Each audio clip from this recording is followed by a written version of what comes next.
Shri Venkateswara gold తాకట్టులో ఉన్న మీ బంగారాన్ని విడిపించి కొనబడును.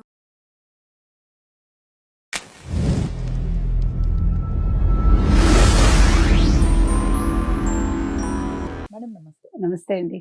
మేడం 5 రాష్ట్రాల్లో ఎన్నికల ఫలితాలు చూస్తున్నాం. అసలు అనూహ్యంగా పశ్చిమ బెంగాల్ అనేది బీజేపీ కైవసం అవ్వటం, ఎవరైతే అధికారంలో ఉన్నారో 3 రాష్ట్రాల వారు దిగిపోవటం చూస్తున్నాము. ప్రధాన కారణాలు ఏవై ఉంటాయి అంటారు? అంటే మామూలుగా మీకు రాజకీయంగా ఎదుర్కోవటం వేరు. ఒక ఏమనాలి సంప్రదాయాన్ని కానీ లేదు ఒక మతానికి సంబంధించిన వ్యక్తుల్ని మనం కించపరచడం వేరు. వాళ్ళ నమ్మకాలను ముఖ్యంగా అలా చూసుకుంటే కనుక అయితే మీకు పశ్చిమ బెంగాల్, కేరళ, తమిళనాడు 3 నిలుస్తాయి. ఈ మూడింట్లో అటు మమతా బెనర్జీ కావచ్చు, 3 సార్లు ముఖ్యమంత్రి అయిన వ్యక్తి, ఇటు పినరయి విజయన్ కావచ్చు, ఇక్కడ స్టాలిన్ కావచ్చు, ముగ్గురు కూడా యాంటీ హిందూ ప్రచారాలు. ముఖ్యంగా మమతా బెనర్జీని తీసుకుంటే ఇవాళ మీకు బీజేపీ గెలుపులో మీకు మీరు అన్నదానికి చెప్తున్నా, జై శ్రీరామ్ ఎంత వాళ్ళకి పనికొచ్చిందో, జై మా కాళీ, జై మా దుర్గా అనే నినాదాలు కూడా ఎత్తుకున్నారు వాళ్ళు. ఓకే, వాళ్ళ గెలుపుకి అవి కూడా తోడ్పడ్డాయి. అంటే ప్రజల భావోద్వేగాలు, ప్రజలు దేన్ని ఇష్టపడతారు, దేన్ని కోరుకుంటారు, దాన్ని మీరు తెలుసుకోగలగాలి. ఇప్పుడు బీజేపీ వస్తే ఏం జరుగుతుంది అనేది వాళ్ళు చెప్పగలిగారు. అంటే మేము మీ మనసుకి నచ్చిన దాన్ని మేమేమీ బాధ పెట్టము, మీకు నచ్చినట్టుగానే మా పాలన ఉంటుంది అని. అందుకు భిన్నంగా మమత ఏం చేసిందంటే శరణార్థుల్ని పెంచి ఫుల్గా మీరు ఎక్కడ చూసినా ఉంటాయి వాళ్ళ ఏమనాలి గుడారాలు అనాలా ఏమనాలి. పోనీ వాళ్ళు అక్కడితో ఆగారు, హైదరాబాద్కి కూడా వచ్చారుగా. పోనీ అది పక్కన పెడితే దసరా అనేది మీకు మైసూర్లో ఎంత ప్రాముఖ్యత, కలకత్తాలో ఇంకా ఎక్కువ. కలకత్తా కాళీ, రామకృష్ణ పరమహంస, శారదామాత, కలకత్తా కాళీ వాళ్ళకి ఆరాధ్య దైవం.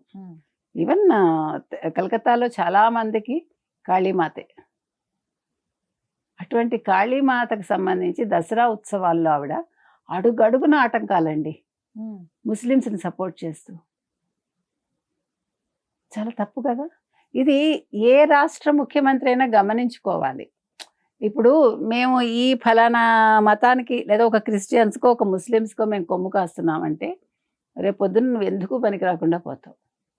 ఇవాళ వెంకటేశ్వర స్వామితో పెట్టుకుంటే ఏమైందో ఆంధ్రప్రదేశ్లో మనం చూసాం. ఒక ముఖ్యమంత్రి ఇలా దులుపుకుని లేచి వచ్చారు అంటే ఆయనకుండే నమ్మకం, భక్తి ఆయన్ని కాపాడాయి. ఇవాళ దీదీ ఓడిపోవడానికి ఇది కూడా ఒక రీజన్, మెయిన్ రీజన్. అదేవిధంగా పినరయి విజయన్ బంగారం దొంగిలించటం ఏంటి? ఇప్పుడు శబరిమల బయట ఆ సింహాల ఏంటవి, ఆ విగ్రహాలవి అతను పట్టుకెళ్ళి మెరుగు పెట్టిస్తానని ఎన్ని కిలోలు తస్కరించాడు. అతన్ని సపోర్ట్ చేశాడు ఎవడు? ఈ పినరయి విజయన్. అక్కడితో ఆగాడా? శబరిమల ఇష్యూలో అసలు శబరిమల విషయంలో మేము జోక్యం చేసుకోమని చెప్పింది కోర్టు, ఇవాళ సుప్రీంకోర్టు. అవును, ఒక ముస్లిం మహిళ వెళ్ళి ఒక ఆడవాళ్ళు మంత్లీ వాడే ఒక ప్యాడ్ తీసుకెళ్ళి దేవుడి మీద విసిరితే అది గొప్ప అనుకున్నారు. ఎవరు?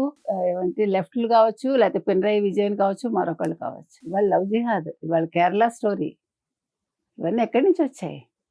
ఇవన్నీ కూడా ఇవాళ క్రిస్టియన్స్ కూడా ఇవాళ ఎగ్నిస్ట్ అయ్యారు పినరయి విజయన్కి. ఇవాళ అందుకని ఆయన ఓడిపోయాడు. అందుకని దేవుళ్ళతో పెట్టుకోకూడదు. ఇక స్టాలిన్ విషయానికి వస్తే మీకు తెలుసు అతని పేరు నేను మర్చిపోయాను, మినిస్టర్ పేరు. అడ్డబొట్టు నిలువుబొట్టు తీసుకుని అది సంసార జీవితానికి దాన్ని అన్వయిస్తూ అసహ్యంగా మాట్లాడాడు ఒక సభలో ఆయన. ఇక ఇతనెవడు? స్టాలిన్ కొడుకు ఉదయనిధి స్టాలిన్. వీళ్ళందరూ తమిళ భాషకి మేము పెట్టింది పేరు అంటారు, పేర్లు మాత్రం సంస్కృతం పేర్లు పెట్టుకుంటారు. సో ఆ ఉదయనిధి స్టాలిన్ ఏం చేశాడు? సనాతన ధర్మాన్ని డెంగ్యూతోటి మలేరియాతోటి పోల్చాడు. అదేదో పెద్ద గొప్ప అనుకున్నాడు. స్టాలిన్ ఏం చేశాడు? ఆ తిరుపుర కుండ్రం ఏదైతే ఉందో అక్కడ దీపం వెలిగించడాన్ని 400 సంవత్సరాలుగా వెలిగిస్తారు అక్కడ. దాన్ని అడ్డుకున్నాడు. ఆ పక్కన ఎక్కడో మస్జిద్ ఉందని కోర్టుకు వెళ్ళారు. ఆ కోర్టు తీర్పు వచ్చాక ఆ జడ్జి మీద అభిశంసన తీర్మానం తీసుకొచ్చారు. వాళ్ళకి ఏంటి అనుకూలంగా తీర్పు ఇచ్చారు. యాక్చువల్గా ఆయన ఒక కమ్యూనిస్ట్ ఆ జడ్జి. ఇవి కూడా చాలా బాగా పనిచేశాయండి.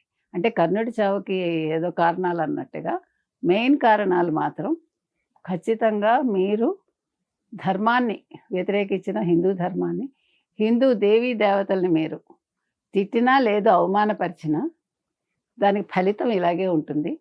మీరు మీ పదవులు కోల్పోయి ఇవాళ అపోజిషన్ కూడా పనికి రాకుండా ఉన్నారు.